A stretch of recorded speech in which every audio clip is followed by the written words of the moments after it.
all, welcome to the Fight Night Picks Recap Show. I'm John Frankel on this episode of the Recap Show. It's more Fight Island. We started with UFC 251. And here we are with UFC Fight Night, Kattar and Ige. Let's bring in to start this discussion our man Cameron Romanik. Cam, how you doing? Good. How are you? I'm good. All right, Cam. It was a midweek card, but there was some significance at the top. I was a little curious about the midweek card, but I guess the UFC was like, hey, we're here. Why not have some cards, have these guys from just hanging out, giving each other, COVID potentially. Let's keep them busy. How excited were you about this card when you saw it on paper? Did you see anything here in terms of depth? Did you think it was just roster maintenance to get the guys that required fights for the year under a kind of important main event, or what'd you see? I think there were a few fights on here that were definitely interesting. There was some good prospects on the card for sure. A few of the fights, like the co-main with Elliott and Benoit, was kind of a bit of roster maintenance, just getting guys out there. But there were a few on the prelims that actually had some promising prospects that have looked pretty good so far in their careers. All right, well, let's get into it. The main event was a featherweight title, or featherweight match. The featherweight title got sorted out last Saturday night. Well, a controversial decision left us with some uncertainty as we move forward. So the main event gave Calvin Kattar and Dan Ige the first opportunity to make a big impression towards getting closer to the belt. Kattar comes in with an impressive last 3 years, 5-2. The wins are Feely, Burgos, Fishgold, Ramos, and Stevens. The losses are Moicano and Zabit. Dan Ige comes in on a 6-fight win streak with Mirsad Bektic and Edson Barboza on the high end of those wins. All right, Cam, I need you to sort Calvin Kattar out for me here, because here's what I saw. I saw a very offensive fighter who leaves himself very open defensively to counter strikes. It was a hole that Dan Ige may not have the high-end skills or power to take advantage of. But moving forward, I felt like Kattar should have ran away with this, and he didn't. That's what I saw. What'd you say? Mm-hmm. Yeah, I think I saw the same thing. Calvin Kattar is a counter puncher, just through and through. That's his MO. So the fact that Dan Ige was fighting off his back foot, forcing Kattar to come forward, Kattar kind of looked like a fish out of water, pressuring like he did. He couldn't cut off the cage. He couldn't ever pin Ige down to the cage, and Ige would be able to explode out and land his shots. It just didn't end up being enough for Ige at the end. Kattar was able to control most of the exchanges, as was expected with such a high boxing pedigree. But it was just the fact that game plan kind of neutralized Kattar's main weapons, his knockout power when he counters and when he steps in with elbows. It just didn't have the same look to it as a normal Calvin Kattar fight does, just because of the game plan Dan Ige employed. So, the stats don't tell you everything, but when I look at the stats, I see a couple things that jump out at me. Most of what Kattar did was to the head. Mm-hmm. So I'd like to see a little bit more of a mix-up in his strikes, which we've seen before. Ige was 0 for 9 on takedowns, which is good news because Yes. Everybody wants to get to the championship level. They have to have good takedown defense, so Kattar's got that. I get into these things where I've been watching MMA for so long. I see somebody, and it's a prejudice in a way where I say, this guy looks like that guy, and that guy was this. When I look at Dan Ige and I hear some of the things that he's doing outside of the cage, it makes me think that 20 years from now or 10 years from now, he's just going to be an MMA power broker and just say, oh, yeah, I used to fight. And we kind of forget he used to fight. So has this kid got really high-level skills, or is he just an overachiever? Because I feel like he's an overachiever. What do you think? Straighten me out on Dan Ige. I think he has the skills, and I also think he's an overachiever kind of at the same time. He just doesn't have – he's well-rounded, but he just doesn't have that one thing that sets him apart from other fighters. I feel like he's always going to middle around that 10 to 15 range, and maybe this might have been like his peak of ranking, where the fact that he got up so high. But I think he's always going to struggle against the top 5, top 10 talent, just because he doesn't have that one thing that sets him apart. He had a good game plan against Kattar. It just wasn't enough. He doesn't have the reach. He doesn't have the size, and he doesn't have the takedowns. He just doesn't have an X factor. Kattar has the knockout power. Kattar has the boxing. Ige isn't exceptional at just one thing. He's just well-rounded. He's a jack of all trades, but just isn't at a high enough level yet. Thanks for having me as a part of the show at Craig Allen FNP. And listen, I'm really looking forward to this. We've got a great partnership that we've struck with Ringside Beer. Some awesome merch over on their site. They've got some really cool tap handles. I got the MMA glove tap handle. I got the boxing glove tap handle for their lagers. And listen, I couldn't believe that this was the introductory offer that they have to just our viewers with Fight Night Picks. But if you use the promo code FNP at checkout, ringsidebeerstore.com, you get 25% off your order. They've got some awesome merch over there. They want you to get in the ring with Ringside Beer. We're going to be doing a lot of cool stuff with those guys, so make sure you check them out, ringsidebeerstore.com. And as always, like we like to say with Fight Night Picks, let's get into it. So let's talk about Calvin Kattar as a contender. Do you see him as a guy that can give a real, I mean, if you look at him specifically with Alexander Volkanovski, does he have specific skills that will be a problem for Volkanovski, or does Kattar do anything that Max Holloway doesn't do? I guess is the best way to put it, because Holloway is right there as the closest to Volkanovski, or either or could be champion. Does Kattar present problems for the top of the division? I think Kattar's one advantage over Max is the power, the knockout power. But other than that, I think Volkanovski beats him 10 times out of 10. I just don't see that happening. Just Volkanovski's fight IQ is second to none, maybe the promotion. So his game plan would be picture perfect, and Kattar not checking leg kicks, Kattar not being able to press forward or control fights, he'd find himself in a lot of trouble with the champion. So then what's next? What's next for these guys? What about Dan Ige? What about Calvin Kattar? I mean, Kattar, obviously, he's not next in line for Volkanovski, right? Is he like a fight away? Yeah, I think I'd like to see Kattar in a title eliminator next, maybe with Max if he wants to stay at featherweight. I think that would be a good fight. But other than that, these featherweights at the top 5 need to get booked soon. I think Yair versus Magomed Sharapov, I believe that might be booked soon or already booked. I can't remember. And then Ortega and the Korean Zombie need to be booked. That leaves Max and Kattar out. I think that would be a perfect matchup for the two of them. I think Kattar, I mean, he didn't look overly impressive in terms of like getting a finish or anything like that. But I like the Max fight because, if you're Kattar, you kind of lucked out. Everybody else's lack of, quickness, or maybe it's not their fault, maybe it's the promotion, and getting their fights booked has now left you with this advantage where you get to fight the former champ, probably to go to the division, and you could potentially, sort of jump the crowd. But I mean, listen, if the music stops and Kattar's the only one without a chair, but the chair happens to be Max Holloway, and then he could jump the whole line just by knocking Max out, I mean, that kind of benefits the guy. So I like that fight. It's interesting. All right, Cam, let's talk about the co-main event. Former title contender Tim Elliott taking on young gun Ryan Benoit.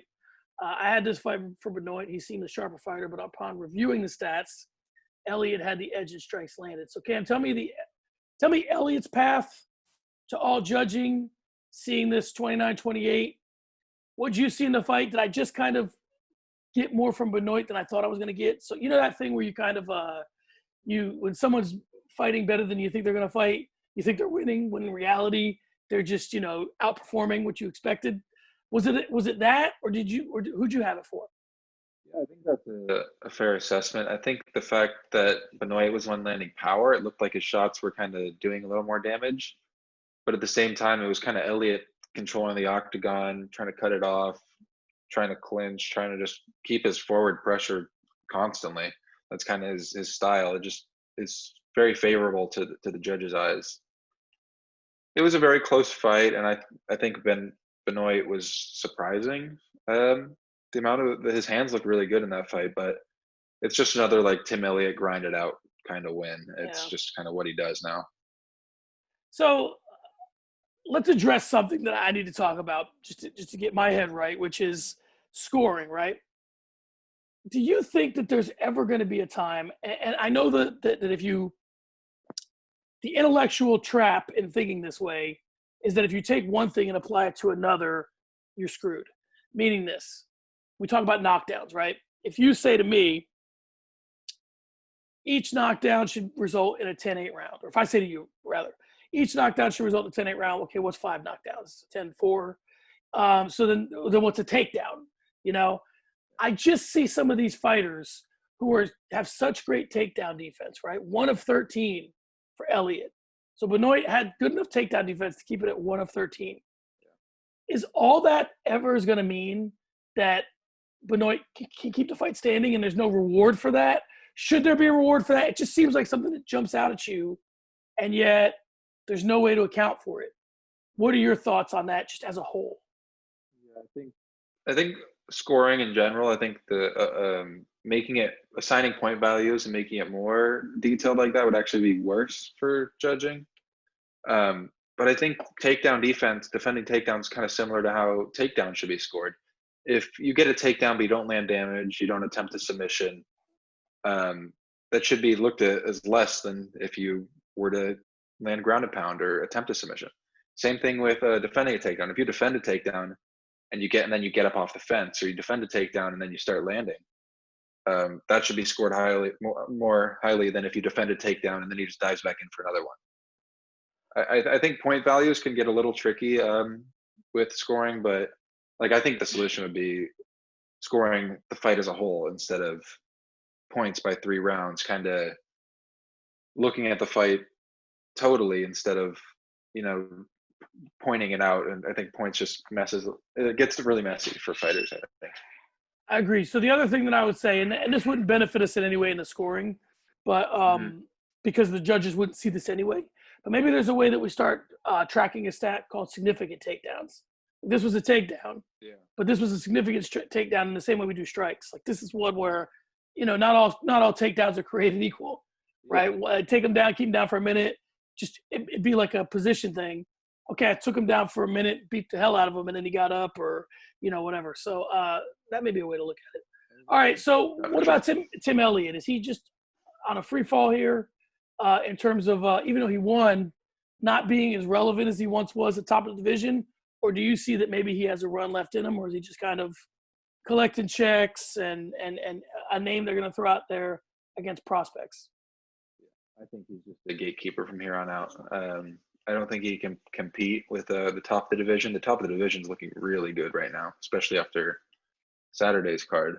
But yeah, I think he's just going to keep fighting prospects and just till he's done collecting checks. All right, let's move on to bantamweight. Let's talk Jimmie Rivera and Cody Stamann. Listen, Rivera, much like Tim Elliott in a way, seems to be plummeting in the rankings. But upon closer examination, he's only losing to the studs. I mean, he's got 3 losses in his last 4. It's Moraes, Aljamain Sterling, and Petr Yan. Sounds like I just made a list for who's going to fight for the belt, right? Yeah. So Stamann has only lost to Sterling since 2014. The stakes here in this fight were Stamann showing that he can hang with the big boys. He did hang with Jimmie Rivera, didn't get the win. 30-27s, a couple of them, and a 29-28. What'd you see in this one? Do you think Jimmie Rivera just still has enough to keep the gate of the top 10? Or is Stamann not ready yet? Where do we stand with these guys? Yeah, I think it just this was like one of those fights where it just shows like there's levels to the game. And Jimmie Rivera is just still very good. And he's still, I think, that gatekeeper for the top 10.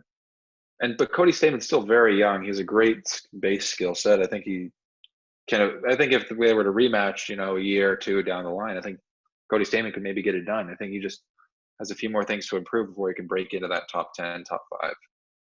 But I think there's a lot of potential there with Cody Stamann. Rivera's one of those guys. I mean, it seems like forever he was like the would-be title contender, never got the belt. He's the guy that all the hipsters wanted to get his title shot. And the whole thing just kind of never materialized for him. He was never the guy that, and I guess we could talk about this a little bit. You and I have touched on this before. We find ourselves in the business versus the sport thing. And Rivera was never a guy that jumped out at you as someone that looked great on a poster, who could be your main event or your co-main event. Moving forward, do you think that this is we'll get off Jimmie Rivera for a second because that's just me kind of pining about what I thought about the kid. Does Stamann bounce back from this? What do you want for each of these guys next? What are you looking at for them?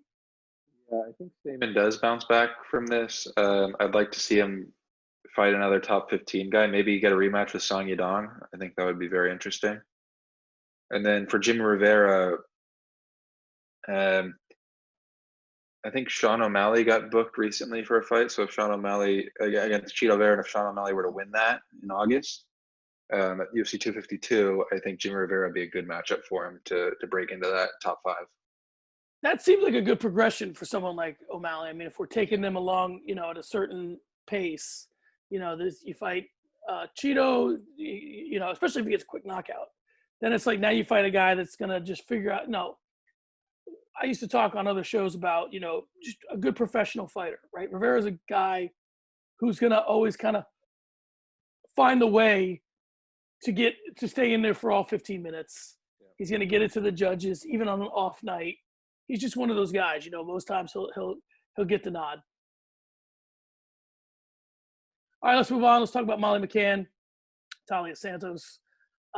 Santos got the victory here, 30-27s all across the board.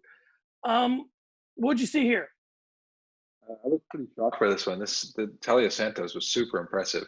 I think Craig and Matt had this one as their lock of the night on their pick, and they got a lot of heat for that one. But yeah, I was super shocked. Taila Santos was uber impressive on the feet, on the ground. Molly McCann just couldn't really do much. I mean, she landed a few strikes here and there, some hooks. Her constant pressure is kind of her style, but Taila Santos' counter game looked really good. She was super impressive. I think that's about it for that fight. I think Taila Santos might be a problem at flyweight. Yeah, exactly. Let's talk about Santos for a second, because here's my take. And again, we kind of dive into the stats. When you put together this complete of a fight, is it as simple as, okay, maybe Molly McCann wasn't what we thought she was, or had an off night? Or, I mean, listen, I'm seeing, 75 total strikes, 57 of them were significant, but I'm seeing 24 to the head, 21 to the body, 12 to the legs. So she's mixing that up. Damn near 8 minutes of control time, 5 of 7 on takedowns. Was it just Molly McCann woke up on the wrong side of the bed? Or was it that Santos, I mean, how much of a problem do you think she could be at flyweight? I think she can definitely crack that top 5, top 10. Molly McCann's good. I mean, it wasn't too long ago that she was kind of like the next prospect of that division. I don't think I don't want to take too much credit away from her by saying Molly McCann looked bad, because I don't think she necessarily looked bad. She just looked like Taila was the better fighter on the night. All right, we'll see how it spins forward. Moving on from here, do you have anybody that you feel like? Let's talk just in abstracts, but how much? Where in the rankings would you like to see Santos's next opponent come from? Let's put it that way. I think the top 10 probably. A matchup with another. I mean, they're all pretty much young, trying to get up to that top 5. I think another one in the 5 to 10 range would be really good for any of those fighters. Even Roxanne Modafferi would be a good matchup. Always a gatekeeper. That'd be interesting. Yeah, that sounds like a good one. All right, let's move on, Cameron. Let's talk about Mounir Lazzez. This kid, I mean, he's, to me, the guy. We might talk about this guy for half an hour. This kid took everything Abdul Razak Alhassan had in the beginning of this fight. He not only showed a chin, but patience. And when he started coming on, he was putting some very interesting techniques out there, throwing some interesting elbows, working the body, working the legs. I love your assessment on this kid. But damn, I got to be honest, and this might just be me being a prisoner of the moment, but I was getting big Gegard Mousasi vibes off this guy. I don't know if it was the build. I don't know if it was the look. I don't know if it was the demeanor. What'd you see here?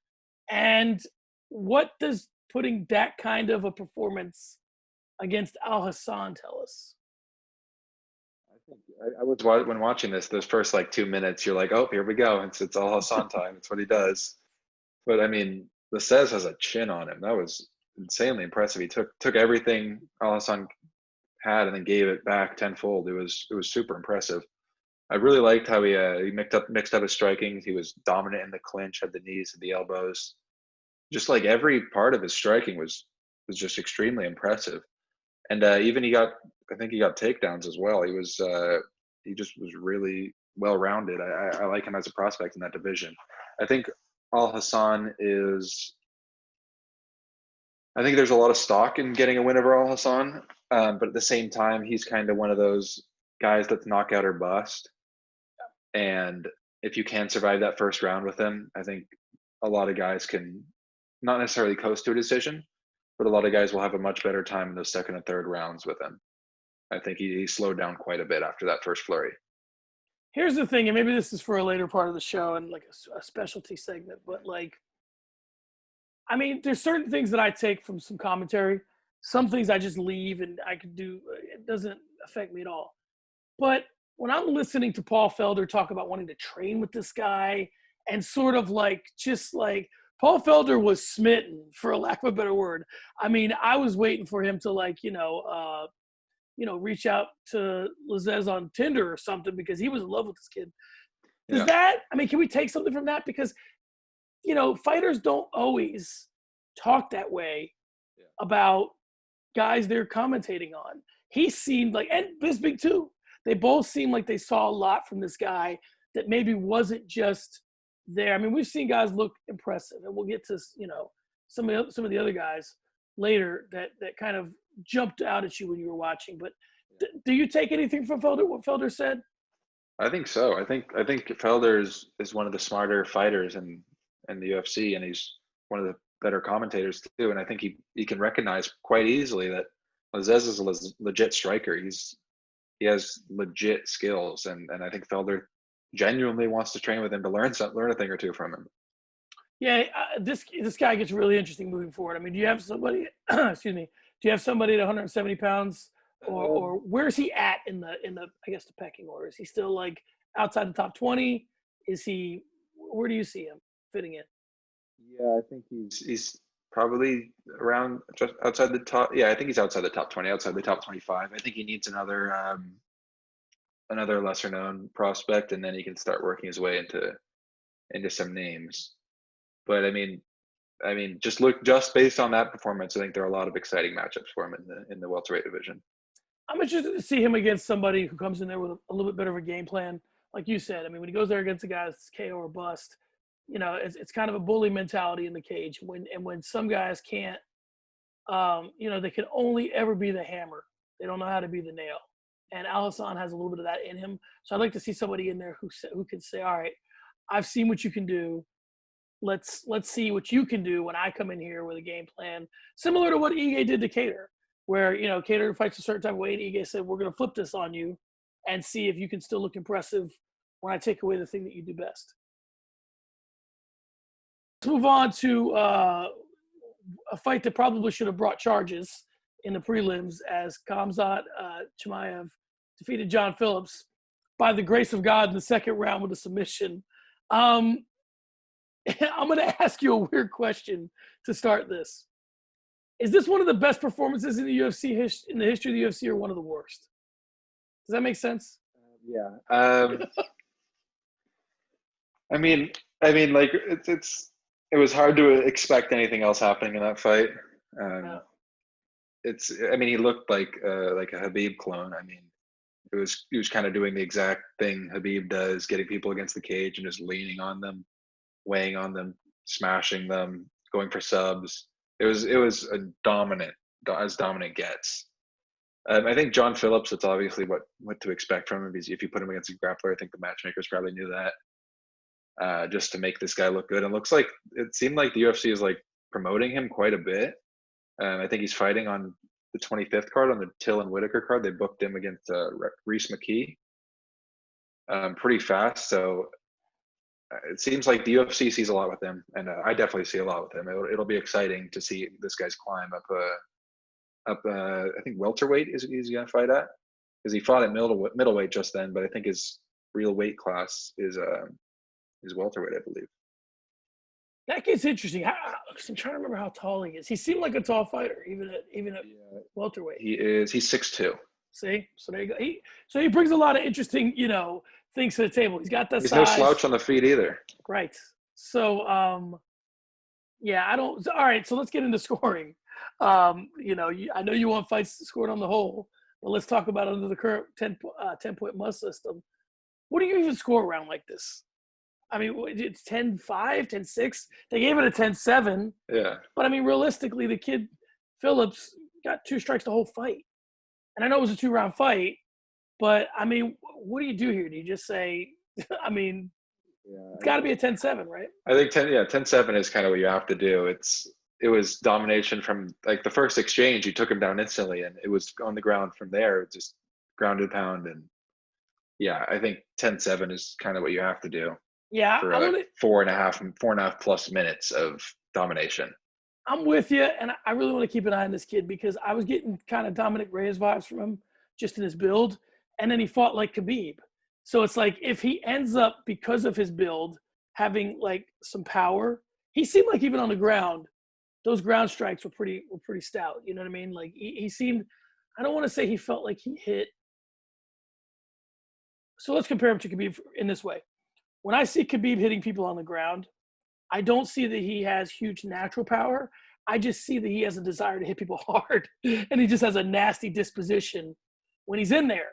And then some people just have natural power, right? So I'm interested to see what this kid's natural power is because of the dimensions that he brings to the, sometimes guys have very unique dimensions for their division. And if they can cut the weight and make it work, he just seems like an interesting fighter at this division, And I don't want to project him to Kamaru Usman just yet because that's years away. And Kamaru Usman may not even be Kamaru Usman when he gets there. But stylistically and build-wise, it's interesting. Next up, we had Lerone Murphy defeating Ricardo Ramos via TKO in the first round. I mean, it was a quick one. What'd you see here? I was impressed by Murphy's power. I mean, he finished him from the guard, I think, with ground and pound. Just really impressive work from Murphy to control the grappling and just end it pretty quick. I mean, that was a great performance from him.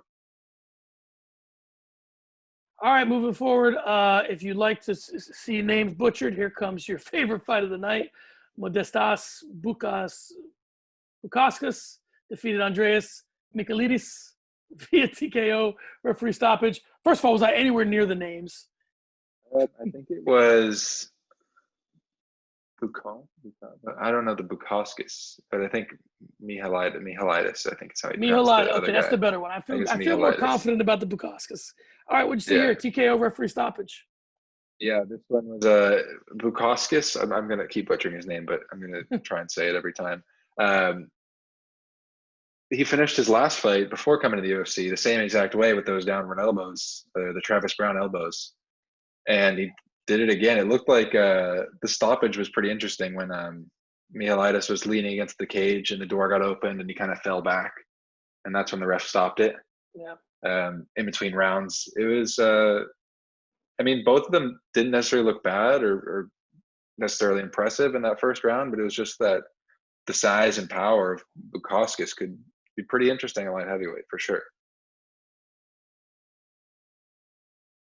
All right, moving on. Jared Gordon defeated Chris Fishgold via unanimous decision, all 30-26s. There was obviously more to this fight than just Paul Felder moonlighting. So what do you think about this fight? Obviously, the kid was dominant in all 3 rounds. And Fishgold was in there with Kattar. I don't think Kattar was as impressive, if I remember correctly. I have to look back at it. So what do we have in Jared Gordon? And what did you see in this fight? Yeah, I just saw, Jared Gordon landed like 200-something strikes in this one, and was just dominant on the ground too. I mean, he was defending the subs and reversing position. It was just an all-around, really well-rounded performance from Gordon. I think Gordon has some potential. Not necessarily, top 15 potential, but he has some potential to win a few more fights. Yeah, he just looked really good against Fishgold. Fishgold seemed like he was going a bit Hail Mary on some submissions and didn't have answers for the strength and size of Gordon. When we start to put together, and I don't want to give somebody an accolade or an attribute they don't have, but when you start to put together this whole thing of like, who's the next Jorge Masvidal, right? Who's somebody that for whatever reason could emerge as something we did not think they were capable of emerging as? I don't want to say that's Jared Gordon, but it's a Jared Gordon type. a guy who just for years and years and years kind of goes on streaks and then he has some downtime and then he wins. This is what people should be looking at when they're trying to figure out who the next Jorge Masvidal is. I don't know that he has Masvidal's personality, but he is in an interesting gym with a lot of big personalities. So it could be somebody like him. You know what I mean? Yeah, for sure. I think, I think just those vets that go up and down, beat guys impressively and then lose in frustrating fashion, kind of like that. That's how Masvidal's career kind of went. There you go. All right, moving on. Liana and Jojua defeated Diana Belbita via submission, armbar, first round. Anything here? I thought Belbita was going to control this pretty soundly, and then she went into the one place where Jojua is better than her, and she just walked herself right into an armbar. And yeah, that was just terrible fight IQ and game planning from Belbita to get in that position and then get armbarred pretty quickly. All right, moving on. Jack Shore defeated Aaron Phillips via submission, rear naked choke, round 2. Aaron Phillips is the guy, if I'm not mistaken, who was like super social media heavy when he came on the Fight Island and all that, right? Am I remembering that correctly? Like he was kind of out there? Maybe not. Sure. I think that maybe. Yeah, I just remember him sticking out to me, and then now he's losing. What'd you see in the fight? Because I was excited.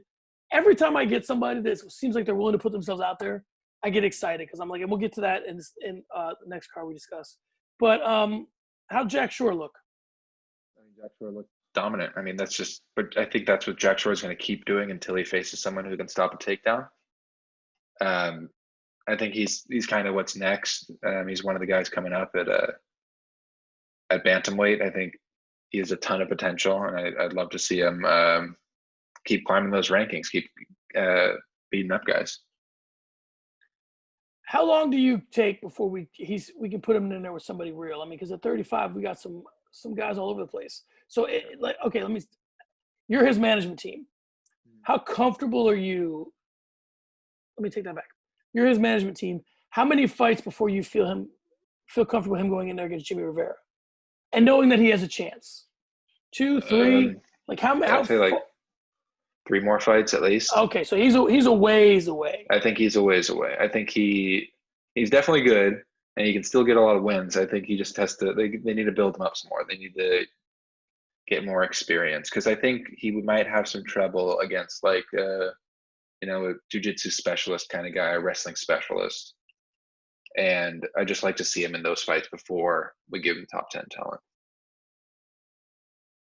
Let's get to the housekeeping. We'll talk about the bonuses in terms of what was received, or what fighters received $50,000. Let's talk about fight of the night was Abdul Razak Alhassan versus Mounir Lazzez.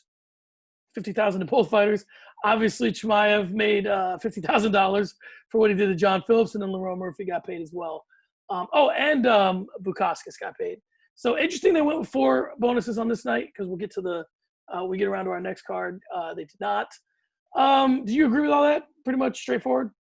I think fight of the night could have been different. I thought Lazzez was more dominant in that one. I think fight of the night probably could have been either Rivera Stamann or the main event with Kattar Ige. I would have preferred that to be fight of the night, but performance bonuses I think were spot on. All right, let's talk about the takeaways. Who'd you have for a star of the night? Who do you think this was their night? I think Chimaev, I'd say he was, or Lazzez or Chimaev. Lazzez and Chimaev were the 2 uber impressive guys that I'm very excited for going forward. I would definitely echo that. Who are you most excited to see next? I think Kattar, if he's matched up with Max, I'd be excited for that, or either of those 2 prospects I just mentioned. A couple new ones I'm going to throw at you. Who do you think overperformed? Who do you think did something you weren't expecting to see out of them coming in this fight? There's a couple you mentioned along the way, but who overperformed what you were expecting? I think Taila Santos overperformed, and Jared Gordon. I did not expect Jared Gordon to be as dominant as he was, or Taila Santos to be as dominant as she was. Who do you think underperformed? Probably just on the flip side of that, Molly McCann definitely underperformed, and I think just Molly McCann. I didn't expect a whole lot from a whole lot different from other guys. I think Alhassan, maybe you could say he underperformed, but not necessarily that he underperformed. He just didn't land the knockout shot. He landed everything but the knockout, really. I'm going to add Stamann to that just because I thought this was the chance that he, I don't want to say underperformed, maybe just didn't capitalize on a huge opportunity. I think maybe just was more disappointing. Yeah. Right. Yeah. Let's talk about the stat of the night. For me, the stat of the night, there's no way to avoid the 124 landed strikes to 2 in the Chimaev Phillips fight. That to me is insane, and that's obviously easily the stat of the night. All right. Anything else you left with? I mean, this wasn't a pay-per-view, obviously. This wasn't some all-time fight. What are you walking away from this thinking? I mean, it was a fun card. Had some good fights on it. I think walking away from it, it's kind of places a couple prospects, a couple guys like Stamann, kind of shows you where they are in the division. It provided a lot of clarity for featherweight as well, where the gap between Kattar and Ige is, and just who's the big dogs at the featherweight division. Kind of settled that in the main event. For me, my takeaway is, I think someday when we look back on this card and say this is when we knew that Chimaev and Lazzez were the real deal, or that we should have, it's too early to be prisoners of the moment and say, this is for sure who they are. But if they become who they could become, you look back at a card like this and go, okay, there was the seeds of that on this night. I think this could be like, you look back and you're like, oh, this is where Chimaev came in, because he could end up becoming, I mean, I don't want to go too crazy, but he could end up becoming like a 170-pound Habib kind of thing. He could. Yeah, absolutely. All right, guys, there you have it. Another Fight Night Picks recap shows in the books. Be sure and subscribe to the YouTube channel. Hit us in the comments. Listen to us on Spotify and iTunes. We will see you for the next card, which will be very soon, because we're doing these together. So we're going to split them up for you. So that does it for Kattar Ige, and then we'll move on to the next one. All right, guys. See you later. Peace.